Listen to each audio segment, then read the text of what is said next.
ஞானானந்தமயம் தேவம் நிர்மலஸ்படிகாகிருதியும் ஆதாரம் சர்வ வித்யானாம் ஹயக்ரீவம் பாஸ்மகே. நேயர்கள் அனைவருக்கும் அஸ்ட்ரோ KS ஐயங்காரின் பணிவான நமஸ்காரங்கள். மாத பலன் விஸ்வாவசு வருஷம் புரட்டாசி மாதம் 17/9/2025 17/10/2025 வரலும் உண்டான காலகட்டம். இந்த மாதம் மிகவும் விசேஷமான மாதம். தட்சிணாயனத்தில் மூன்றாவது மாதமாக சொல்லக்கூடியது பித்திருக்களுக்குன்னே உண்டான மாதம். அதாவது கோவிந்தா மாதம்னு சொல்லுவாங்க. அதாவது வெங்கடேச பெருமாளுக்கு மிகவும் ஏற்றமான மாதம். ஒவ்வொரு சனிக்கிழமையும் அதாவது வெங்கடாச்சலபதி இது சேவிக்கிறது ரொம்பவும் பெரிய விசேஷம். திருப்பதியில் மிகப்பெரிய ஏற்றங்கள் நடக்கக்கூடிய காலகட்டமாக அமையும். இந்த மாதத்தில் வரக்கூடிய கோல்சாரம் என்ன, இந்த மாதத்தில் வரக்கூடிய மற்ற விசேஷங்கள் என்ன அப்படின்றத பார்க்கலாம். இந்த மாதத்தில் கோல்சாரம்னு பார்த்தோம்னா காலபுருஷ தத்துவத்தின் 3வது ராசி அப்படின்னு சொல்லக்கூடிய மிதுனத்தில் குருவும், சிம்மத்தில் 5வது ராசியான சிம்மத்தில் சுக்கிரனும் கேதுவும், 6வது ராசியான கன்னியில் புதனும் சூரியனும், 7வது ராசியில் செவ்வாய் அதாவது துலாத்தில், கும்பத்தில் சனி வக்ரம் இருக்கார், ராகுவும் இருக்கார். இந்த மாதத்தில் பார்த்தோம்னா வரக்கூடிய மாற்றங்கள் 29/9/2025 புதன் கன்னியா ராசியிலிருந்து துலா ராசிக்கு போகிறார்.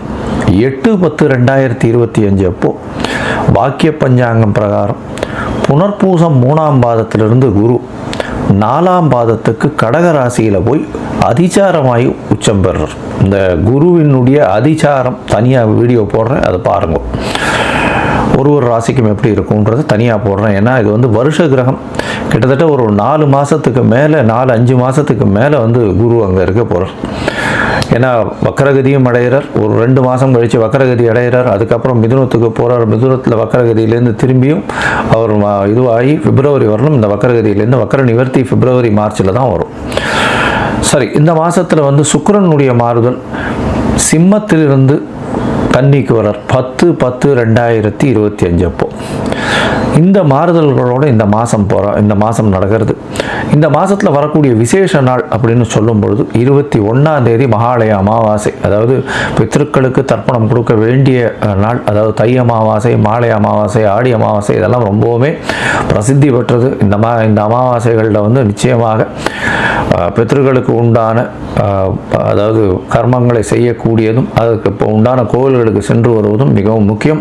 அன்றைக்கி பித்திருக்களுக்கு உண்டான விஷயங்களை மட்டும்தான் செய்ய வேண்டும். புதுசாக ஆரம்பிக்கிறோம், ஏதாவது ஒரு வியாபாரம் ஆரம்பிக்கிறது, படிப்பு ஆரம்பிக்கிறது, அந்த மாதிரி எல்லாம் பண்ணக்கூடாது. அன்றைக்கி பித்திருக்களுக்குன்னு சொல்லக்கூடிய நாட்கள். அதனால் அதற்குண்டான விஷயங்களை மட்டும்தான் செய்ய வேண்டும். அதாவது சாப்பாடு தானம் கொடுக்கலாம். ஏழை எளியவர்களுக்கு அன்னதானம் கொடுக்கறது ரொம்பவும் விசேஷம்.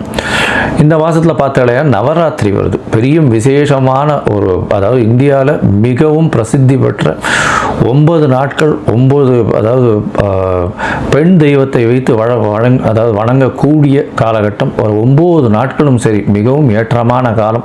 முதல் 3 நாட்கள் பார்வதிக்கும், அடுத்த 3 நாட்கள் லக்ஷ்மிக்கும், அடுத்த 3 நாட்கள் சரஸ்வதிக்கும், 9 நாட்கள் மிகவும் ஏற்றமான காலம். கடைசி 9வது நாள் சரஸ்வதி பூஜை, அதாவது ஆயுத பூஜை இதெல்லாம் வரும். அது அதாவது 1/10/2025 அன்னைக்கு சரஸ்வதி பூஜை, ஆயுத பூஜை சொல்லுவாங்க. விஜயதசமி எல்லாவற்றிலும் வெற்றி கிடைக்கக்கூடிய நாள் அப்படின்னு சொல்லக்கூடியது. அன்னைக்கு புதிதான விஷயங்களை ஆரம்பிப்பது ரொம்பவும் நல்லது. அந்த வெற்றி கிடைக்கக்கூடிய நாள் 2/10/2025 புதுசாக எந்த ஒரு விஷயத்தையும் தொடங்கிறதுக்கு ஆரம்பிக்கிறதுக்கு ஏற்ற நாள். இதை தவிர பார்த்தாலேயானால் 2/10 அன்னைக்கு அக்டோபர் 2 சொல்லக்கூடியது காந்தி ஜெயந்தி. நம்மளுடைய தேசப்பிதாவினுடைய அதாவது பிறந்த தினமாக சொல்லக்கூடியது காந்தி ஜெயந்தி.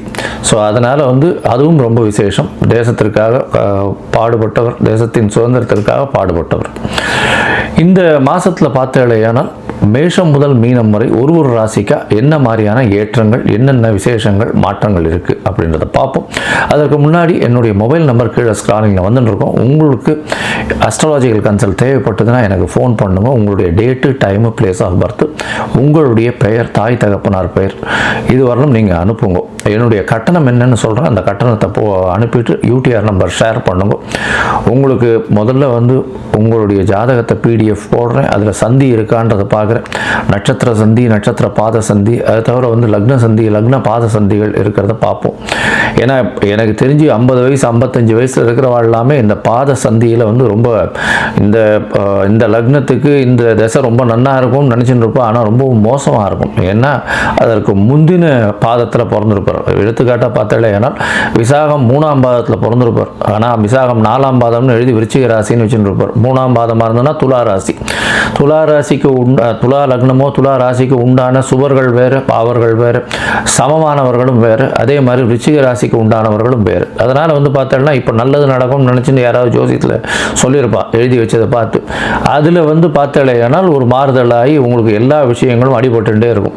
அதனால் அதை முதல்ல ஒழுங்காக பார்த்து சந்தியை சரியாக பார்த்து செஞ்சால் மட்டும்தான் உங்களுடைய ஜாதகம் சரியாக இருக்கும். அதற்கு பிறகு உங்களுடைய தசாபுக்தி அந்தரம் சூக்ஷ்மம் இன்றைய காலகட்டத்தினுடைய நிலைமைகள், இன்றைய நிலைமையில் இருக்கக்கூடிய கோல்சாரம் நிலைமைகள் எப்படி இருக்குன்றதை பார்த்து உங்களுக்கு உண்டான தீர்வு என்ன அப்படின்றத சொல்கிறேன். இதன் மூலியமாக உங்களுடைய வாழ்க்கையில் வளர்ச்சியும் மலர்ச்சியும் இருக்கக்கூடிய வாய்ப்புகள் உண்டு.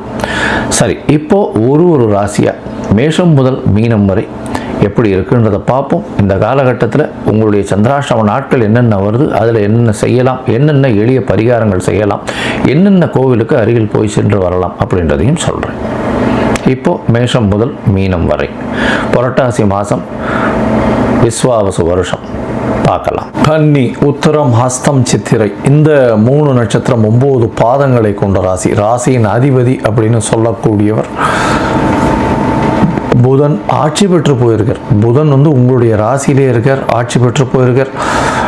இந்த புரட்டாசி மாதத்தில் பார்த்தாலேனால் ஒரு 10 நாளைக்கு அங்கே இருக்கார். அதாவது 17/9/2025 17/10/2025 வரலும் உண்டான நாட்கள் விஸ்வாவசு வருஷம் புரட்டாசி மாதம்னு சொல்கிறோம். இந்த விஸ்வாவசு வருஷம் புரட்டாசி மாதத்தில் பார்த்தாலேனா உங்களுடைய ராசியிலேயே புதன் மூல திரிகோணத்தில் ஆட்சி பெற்று இருக்கிறது பெரிய விசேஷம்.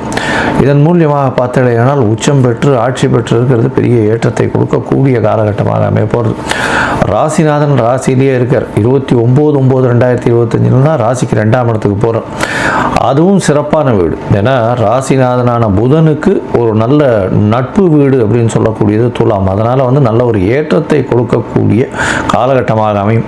பணவரவிற்கு பஞ்சம் இருக்காது, பெரிய ஏற்றம் இருக்கும். ஏன்னா புதன் வந்து உங்களுடைய ராசியிலேயே இருந்தாலும் புத்தி கூர்மை வெளிப்படக்கூடிய வாய்ப்பு மிகவும் அதிகமாக இருக்கும். கன்னியா ராசிக்காரர்கள் எப்பொழுதுமே தன்னுடைய உடலை விட புத்தியின் மூலியமாக எந்த ஒரு விஷயத்தையும் சாதித்து கொள்ளக்கூடியவர்கள். அதனால் ஒரு நல்ல ஏற்றம் கிடைக்கக்கூடிய வாய்ப்புகள் மிகவும் அதிகம். உங்களுடைய ராசியிலேயே சூரியன் இருக்கார். ஏன்னா கன்னியா ராசி அப்படின்னு சொல்லும்போது புரட்டாசி மாதத்தில் சூரியன் உங்களுடைய ராசிக்கு வர்றது தான் கன்னியா மாதம்னு சொல்லுவோம். கன்னியா ராசிக்கு உண்டான மாதம் அது. இந்த காலகட்டத்தில் பார்த்தோம்னா சூரியன் மிகப்பெரிய நட்பு வீடு அவருக்கு. சூரியனுக்கு நட்பு வீடு புதனுடைய வீடு. புதனும் நட்பு கிரகம்னு சொல்லக்கூடியது. இந்த காலகட்டத்தில் புதனும் சூரியனும் சேர்ந்து இருக்கிறது வந்து அதாவது புத ஆதித்ய யோகம்னு சொல்லுவாள். அதுவும் ராசியிலேயே இருக்கிறது. பொதுவாகவே சூரியனும் புதனும் எப்போவுமே கிட்ட வந்துட்டு போகிறதுனால புத ஆதித்ய யோகம் ரொம்ப காமனாக இருக்கும். இருந்தாலும் கேந்திரங்களிலோ கோணங்களிலோ ராசியிலேயோ இருந்ததே ஆனால் பிறக்கும்போது லக்னத்தில் அது வந்து ஒரு பெரிய விசேஷத்தை கொடுக்கும்.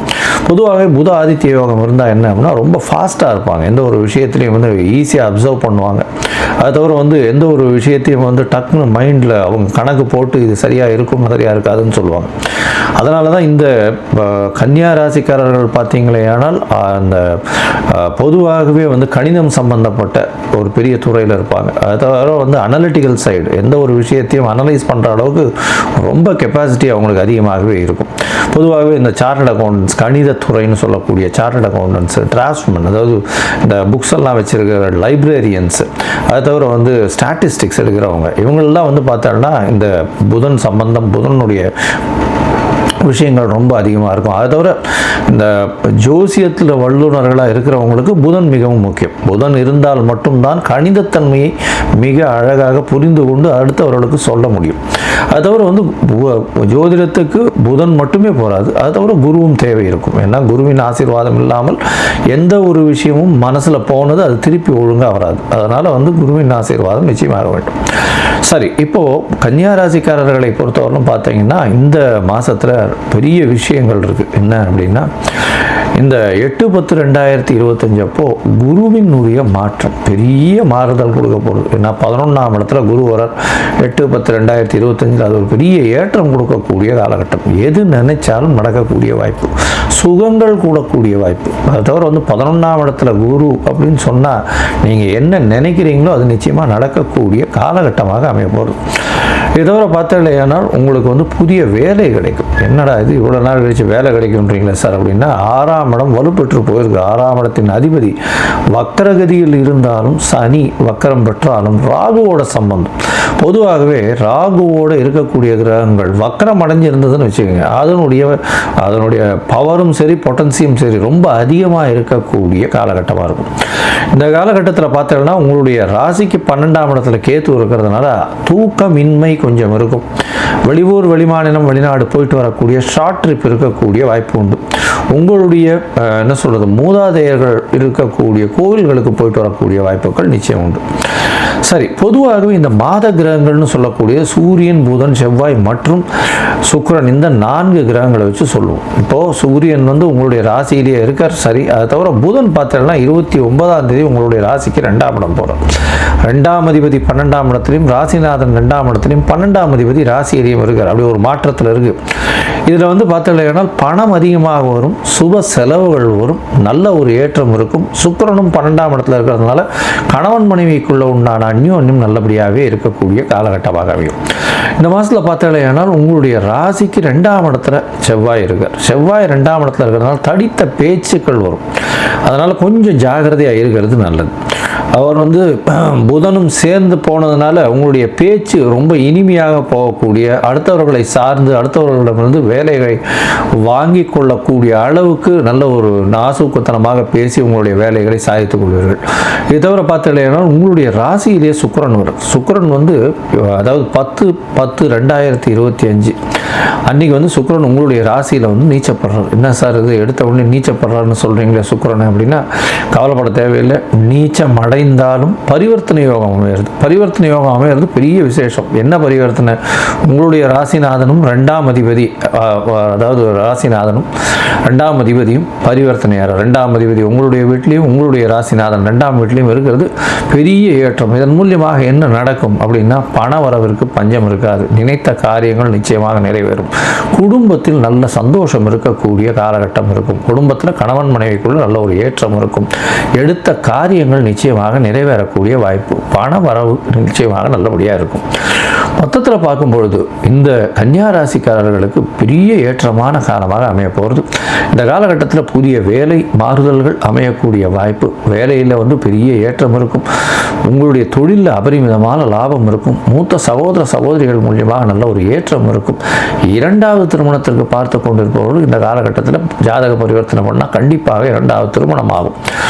இதை தவிர பார்த்தீங்கன்னா மூத்த சகோதர சகோதரிகள் நிச்சயமாக நல்ல ஒரு ஏற்றத்தை கொடுப்பார். அது தவிர நினைத்த காரியங்கள் நினைத்த இடத்தில் நினைத்த நேரத்தில் நடக்கக்கூடிய காலகட்டமாக அமையும். இந்த மாதத்தில் பார்க்கும்பொழுது உங்களுடைய ராசிநாதன் 2ஆம் அதிபதியும் பரிவர்த்தனையில் இருக்கிறதுனால பணம் எந்த இடத்துலையும் கொட்டக்கூடிய வாய்ப்புகள் உண்டு. குழந்தை பிராப்தி ஏற்படக்கூடிய பாக்கியம் நிச்சயமாக கிடைக்கும். ஏன்னா 5ஆம் இடத்தை குருவே பார்க்குறார்.